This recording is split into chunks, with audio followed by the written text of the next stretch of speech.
বাংলাদেশে কয় ধরনের পাসপোর্ট আছে? বিশ্বজুড়ে পাসপোর্টের রং এবং নকশা বিভিন্ন রকম হয়, কিন্তু যে দেশ যে রঙের পাসপোর্ট ইস্যু করুক না কেন, সেটা অবশ্যই international civil aviation organisation ICAO এর কাছ থেকে পাসপোর্টের রং এবং নকশার ছাড়পত্র নিতে হয়। বাংলাদেশে সাধারণভাবে সকলের জন্য সবুজ রঙের পাসপোর্ট চালু থাকলেও দেশে দুটি রং অর্থাৎ নীল এবং লাল পাসপোর্ট চালু রয়েছে। সবুজ পাসপোর্ট সাধারণ পাসপোর্ট বা অর্ডিনারি পাসপোর্ট নামে পরিচিত। এটি বাংলাদেশি নাগরিকদের জন্য ইস্যু করা হয়।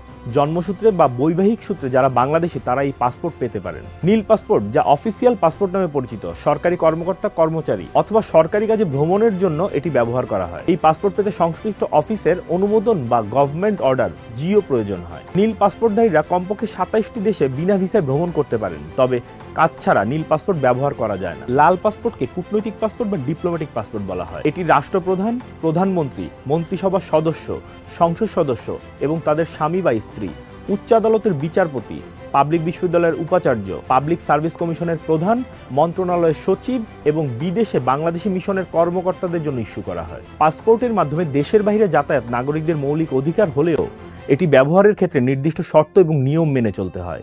প্রতিটি পাসপোর্টের আলাদা ব্যবহার এবং গুরুত্ব রয়েছে। এর সঠিক ব্যবহার আন্তর্জাতিক সম্পর্ক এবং নাগরিকদের নিরাপত্তা নিশ্চিত করে।